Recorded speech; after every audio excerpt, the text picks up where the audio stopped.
श्री माताजी का जन्म 21 मार्च 1923 को वसंत विषुव स्प्रिंग इक्विनॉक्स के दिन भारत के मध्य छिंदवाड़ा मध्य प्रदेश में दोपहर 12 बजे हुआ था। उनके पिता श्री पी के साल्वे जी शालिवाहन वंशज थे, जिन्होंने भारत की आजादी की लड़ाई में एक अहम भूमिका निभाई थी। महात्मा गांधी के एक करीबी सहयोगी होने के साथ साथ श्री माताजी के पिता संविधान सभा के सदस्य भी थे और आजाद भारत के संविधान को लिखने में भी उनका हाथ था। वो एक जाने माने विद्वान थे, जिन्हें 14 भाषाओं का ज्ञान था। श्री माताजी का आध्यात्मिक व्यक्तित्व पहचानते हुए उनके पिता ने उनको सही समय पे अपनी जीवन के लक्ष्य पे काम करने की सलाह दी। अपने माता पिता के साथ श्री माताजी स्वतंत्रता आंदोलन में बहुत सक्रिय रही थी। अपनी स्कूल की छुट्टियों में श्री माताजी महात्मा गांधी के आश्रम जाया करती थी और वहां की गतिविधियों में बढ़ चढ़ के हिस्सा लेती थी।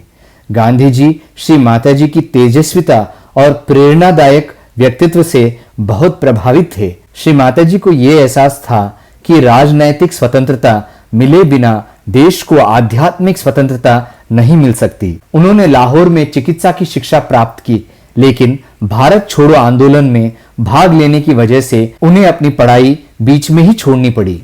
श्री माताजी का विवाह श्री चंडिका प्रसाद श्रीवास्तव जी से हुआ, जो काफी ऊंचे ओहदे के IAS ऑफिसर थे। उन्होंने शिपिंग कॉर्पोरेशन ऑफ इंडिया की स्थापना की और संयुक्त सचिव पद पर रह के उस समय के प्रधानमंत्री श्री लाल बहादुर शास्त्री के भी सहायक रहे। इसके बाद यूनाइटेड नेशंस के वो अंतरराष्ट्रीय समुद्र संगठन के महासचिव भी रहे।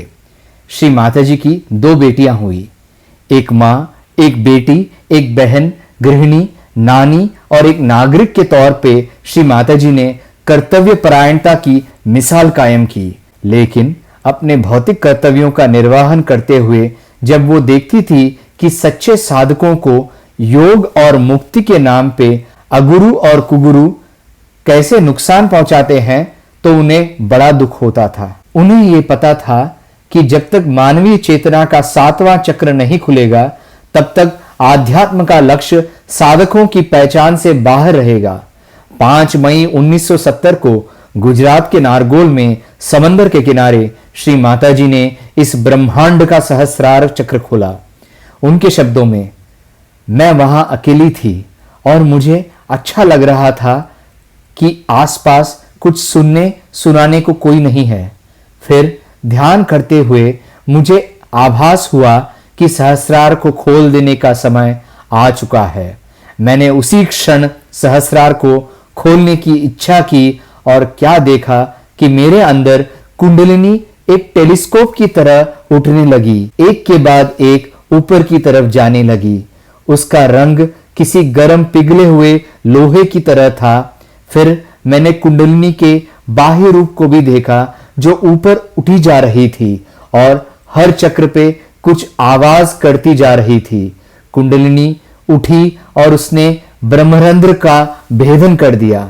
मुझे उस क्षण लगा कि ऊपर जो भी शक्ति थी वो हर तरफ से ठंडी हवा के रूप में मेरे अंदर समाने लगी।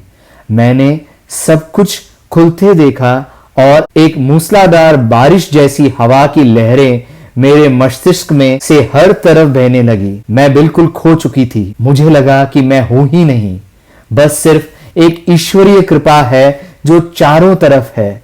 मैंने ये सब पूरा अपने साथ होते हुए देखा।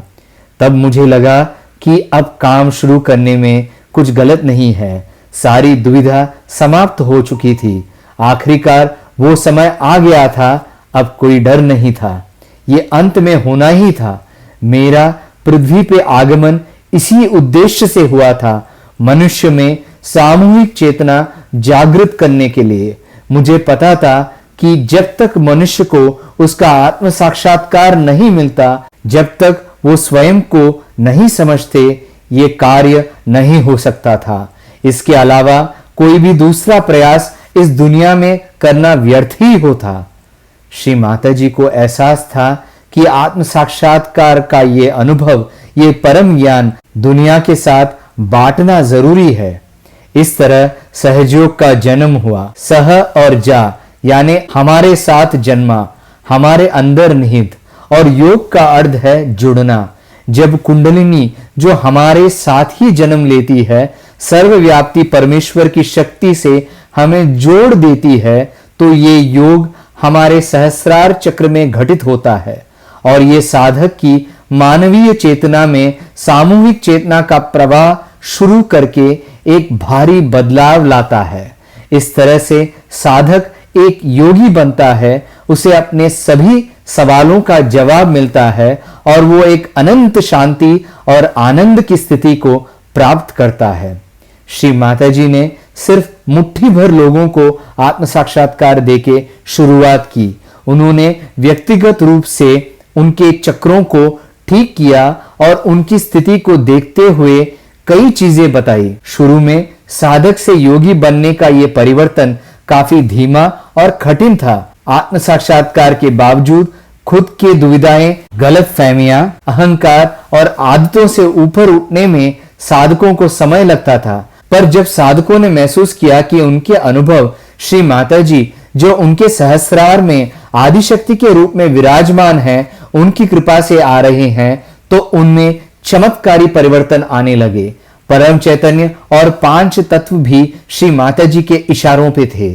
श्री माताजी का बस यही कहना था कि सबसे बड़ा चमत्कार तो मानव चेतना में आया परिवर्तन ही है। सब कुछ ऐसा था जैसे कलाकार अपनी कृति को देख के आनंदित हो रहा हो। जल्द ही श्री माताजी ने दिल्ली, मुंबई और देश के सुदूर गांवों में सामूहिक रूप से आत्म साक्षात्कार देना शुरू कर दिया। वो बिना थके विश्व के 100 से भी अधिक देशों में आत्म साक्षात्कार देने के लिए यात्रा करती रही। Britain, France, Russia, Italy, Switzerland, Australia, Austria, Africa, South America, USA, तुर्की, सिंगापुर, मलेशिया जैसे और भी कई देशों में साधक आदिशक्ति की मौजूदगी में अपने अंदर के इस परिवर्तन को प्रत्यक्ष रूप से देखने लगे। 1996 में श्री माताजी ने मुंबई के पास बेलापुर में International Sahayoga Research and Health Centre स्थापित किया। ये सेंटर आज भी स्थानीय और दूर देशों से आए मरीजों की सेवा में कार्यरत है, जहां पे उनकी बीमारियों का सहज विधियों द्वारा निदान किया जाता है। ध्यान के जरिए जीवन की गुणवत्ता, चिंता, ब्लड प्रेशर, आस्थमा जैसे कई पहलुओं में पारंपरिक चिकित्सा के मुकाबले काफी महत्वपूर्ण सुधार देखे गए। यहाँ स्वास्थ्य का देखभाल उन डॉक्टरों के द्वारा किया जाता है जो सहयोग का अभ्यास काफी समय से कर रहे हैं। इस इलाज का कोई शुल्क नहीं लिया जाता। श्री माताजी ने मानव के सूक्ष्म शरीर को उल्टे वृक्ष के रूप में वर्णित किया, जिसकी जड़ें मस्तिष्क में होती हैं और शाखाएं और फल बाकी शरीर में। ध्यान से हमारे मस्तिष्क और शरीर के बीच संतुलन और समन्वय हो जाता है। इस वृक्ष को स्वस्थ और मजबूत बनाए रखने के लिए हमें हमारा चित्त जड़ों की ओर करना होगा, जो कि सहयोग की ध्यान पद्धति के अभ्यास से संभव है। श्री माताजी कहती हैं, अगर आपको एक पेड़ का इलाज करना है और आप अगर उसकी पत्तियों को दवा लगाने लगे तो वो कभी ठीक नहीं होगा। आपको उसकी जड़ों तक जाना ही पड़ेगा। श्री माताजी ने धर्मशाला में एक इंटरनेशनल स्कूल की शुरुआत की। पाठ्यक्रम, खेल और कलाओं के अलावा यहाँ के विद्यार्थी रोजाना ध्यान करते हैं। इससे उनको अपने चित्त को एकाग्र और केंद्रित करने की क्षमता तो बढ़ती ही है, साथ में उनका आत्मविश्वास और खुद को समझने की शक्ति भी बढ़ती है। श्री माताजी का मानना था कि सहयोग के लिए संगीत का बड़ा महत्व है। संगीत के माध्यम से चैतन्य लहरियां चारों ओर अच्छी तरह फैलती हैं और इसकी मदद से हम ध्यान की गहराई में उतर सकते हैं। श्री माताजी ने मुंबई के पास वैतरणा में पीके साल्वे कला प्रतिष्ठान का स्थापना किया, जहां संगीत, नृत्य और अन्य प्रदर्शन कलाओं का शिक्षण दी जाती है। ये एक ऐसी अनोखी जगह है जहां संगीत और आत्म साक्षात्कार के मिलन से ऐसे स्वर लहरियां बनती हैं जिनसे आत्मा का आनंद प्राप्त होता है।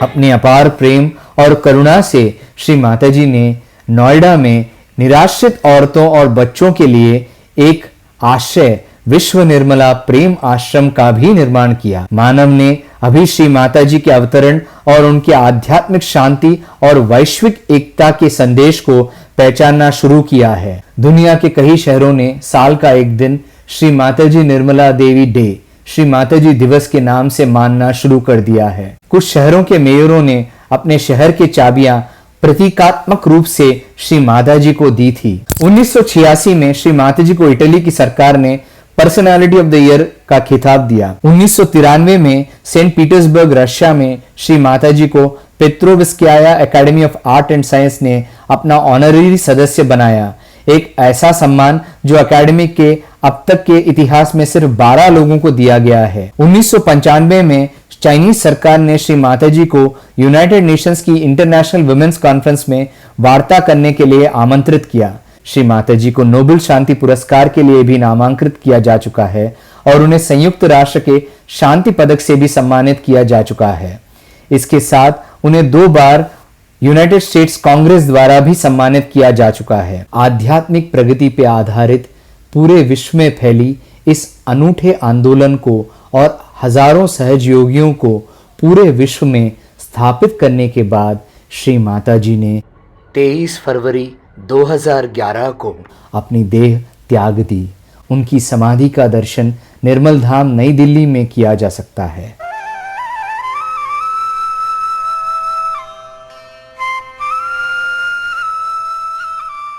आत्मा और परमात्मा का कोई अंत नहीं होता, मृत्यु नहीं होती।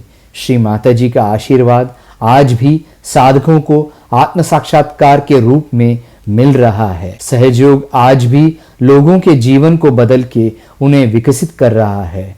श्री माता जी ने मानव जाति को एक निरोगी, तनाव मुक्त जीवन, पारिवारिक मूल्य, सांस्कृतिक और मनोवैज्ञानिक तथ्य, अवतरणों के रहस्य, आध्यात्मिक परंपरा जैसी कई बातें सिखाई। उनके 3000 से भी ज्यादा ऑडियो और वीडियो टेप्स हमारे लिए उपलब्ध हैं, जिनसे सीख लेके हम उन्नति कर सकते हैं। जब हम श्री माता जी की तस्वीर के सामने ध्यान करते हैं तो उसका अनुभव और आशीर्वाद श्री माता जी से साक्षात मिलने पे महसूस होने वाली शांति और आशीर्वाद जितना ही होता है। उनकी तस्वीर में उतनी ही दिव्य शक्ति है जितनी उनके साक्षात स्वरूप में है। उनके ऑडियो और वीडियो टेप से उत्पन्न होने वाली शक्ति हमारी कुंडलिनी शक्ति से जुड़ के हमारी आध्यात्मिक स्थिति को बेहतर बनाती है। हम अपने जीवन का अर्थ तब तक नहीं समझ सकते जब तक हम उस शक्ति से न जुड़ जाएं जिसने हमें बनाई है। वो शक्ति आदि शक्ति है और वो आदि शक्ति साक्षात परम पूजनीय श्री माता जी निर्मला देवी ही है। जय श्री माता जी।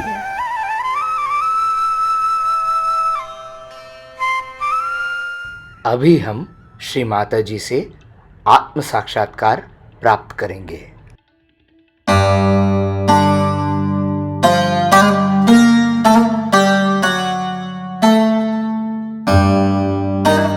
प्रसन्न चित्त रहने का मतलब यह है कि परमात्मा ने जो कुछ हमें दिया है आज तक, उसके लिए हम उनका उपकार मानते हैं, अनुग्रहित है और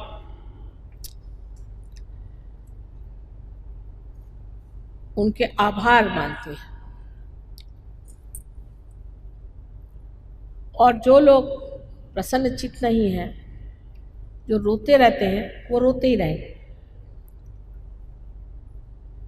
जब हम परमात्मा के दरबार में जाने वाले हैं तब और भी प्रसन्न चित्त होना चाहिए।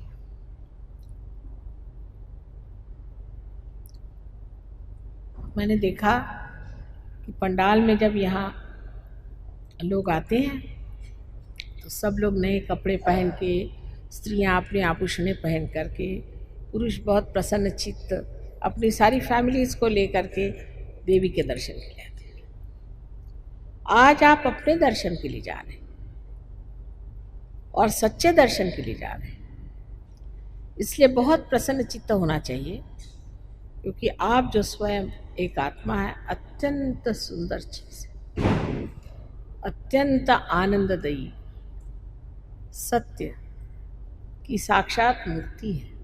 इसलिए प्रसन्न चित्त होकर के ये कार्य करना चाहिए। आज बिल्कुल ही सादगी से हम लोग कोशिश करेंगे कि कुंडलिनी का जागरण हो जाए। पहले हम अगर सिर्फ संतुलन पे ही आ जाए, जैसे मैंने आपसे कहा था कि संतुलन के लिए पहले लेफ्ट हैंड मेरी ओर, आंख न बंद करें, लेफ्ट हैंड मेरी ओर देखें विचार न करते हुए, लेफ्ट हैंड मेरी ओर करें और राइट हैंड जमीन पर, जमीन की ओर। जूते उतार लें, अर्थात जूते उतार लें। मेरी ओर नजर रखें, लेफ्ट हैंड मेरी ओर और राइट हैंड जमीन की ओर। विचार न करें, मेरी ओर देखते हुए विचार न करें, निर्विचार है, आप रह सकते हैं।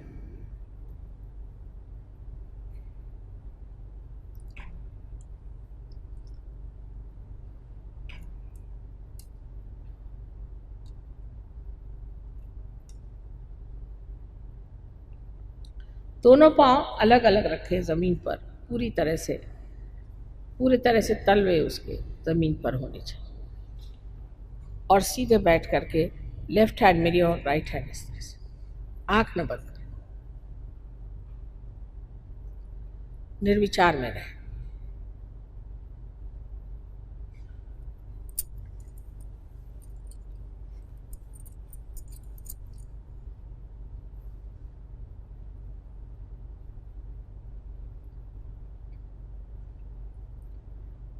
अब राइट हैंड मेरे ओर करें और लेफ्ट हैंड आकाश की ओर।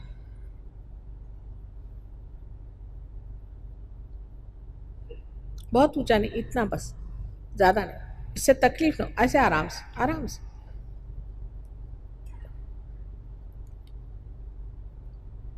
मेरी ओर निर्विचार होकर देखें, आकाश की ओर।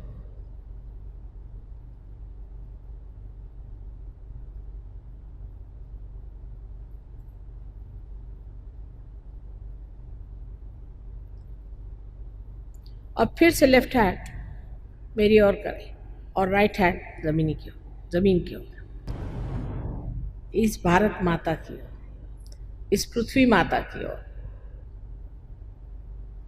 और निर्विचार है।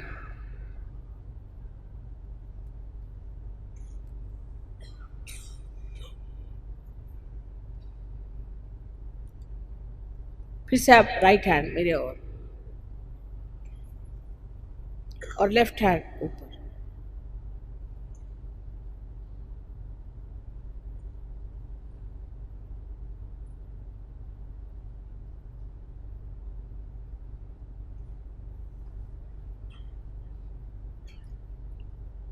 अब आंख बंद करके और लेफ्ट हैंड मेरी और राइट हैंड सर पे रखें।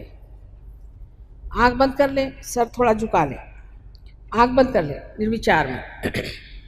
सर के ऊपर में देखें कि ठंडी हवा आ रही क्या। लेफ्ट हैंड मेरी ओर, जरा सर झुका कर।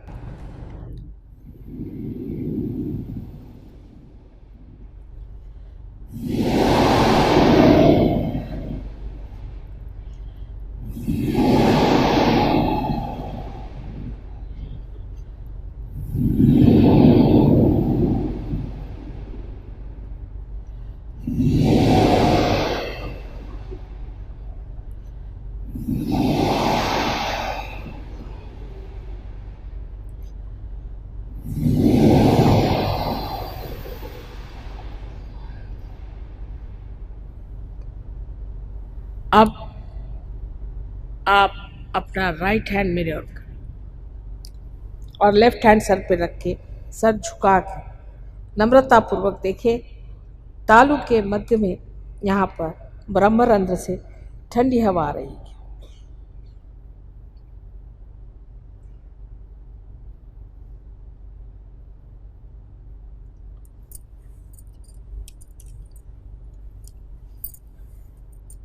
अब दोनों हाथ आकाश की ओर उठा दें और प्रश्न पूछें 3 बार, माँ क्या यह परमात्मा की प्रेम शक्ति है? प्रश्न पूछें 3 बार। माँ, क्या यही ब्रह्म शक्ति है जो चराचर में समाई हुई है? प्रश्न 3 बार पूछे।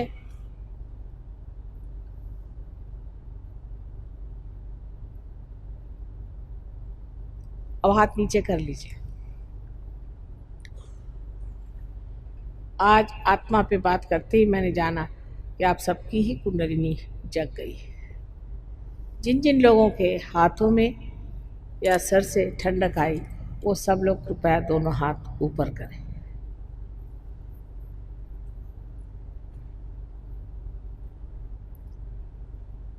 अधिकतर लोगों को कितने जल्दी से कुंडलिनी का साक्षात हुआ कि ये सामूहिक चेतना का कार्य है। अब जंगलों में बैठने का या कहीं एक जगह बैठने का कार्य नहीं, ये सामूहिक चेतना का कार्य है। मैं बार बार आपको कहती हूँ और फिर से विनती करके कहती हूँ कि इस बार न चूकिएगा। सेंटर में जाइए, थोड़े दिन में आप जान जाइएगा कि क्या मज़ा और क्या चीज़। आपको किसी चीज़ की अभी मनाही नहीं, लेकिन आप स्वयं ही इस चीज़ को छोड़ देंगे जो चीज़ आपके लिए गलत है। कल समझ लीजिए मेरे इस पर अगर कोई दाग लगा है और आप कहें मैं ना देख पाऊँ तो मैं आपसे नाराज़ हो सकती हूँ, पर अगर मैं देख सकती हूँ तो मैं चाहूँगी कि इसे धो डालूँ। अगर आपने हाथ में सांप पकड़ा है और अंधेरे में आप खड़े हैं, कोई कहे सांप है तुम्हारे हाथ में, कहे नहीं नहीं सांप नहीं, रस्सी। लेकिन जब लाइट आएगी तो आप अपने आप छोड़ दीजिएगा। सिर्फ काम यह है कि आपको लाइट के नीचे ला के खड़ा कर देना, आप अपने आप ही सारा प्रश्न सॉल्व कर सहयोग में। और जो पहले प्रणालियाँ हो गए, बड़ा भारी अंतर है, क्योंकि ये माँ का सहयोग है। हमने ये सोचा कि हर एक चक्र को साफ करो, हर एक चक्र पे मेहनत करो, इसमें बड़ा समय जाएगा। इतनी ज़िंदगी कश्मकश की और दुख से भरी हुई है, बेहतर है कुंडलिनी को जागरण दे दो। हल्की सी धुंधली सी भी अगर रोशनी आ जाए तो उस रोशनी में मनुष्य देख पाएगा कि उसके अंदर क्या दोष है। वही स्वयं का गुरु होकर के सब चीज़ स्वच्छ कर दे। और इसी विश्वास पे सहयोग शुरू किया और कामयाब हो गया है। आज हज़ारों लोग सहयोग में आकर बैठ गए और बहुत बड़े सहयोगी हो गए। उन सबको याद करके और आप सबको वंदना करके मैं यही आशीर्वाद देती हूँ कि आप अपनी शुद्ध इच्छा को जागरूक रखें। परमात्मा आप सबको सुबुद्धि दे।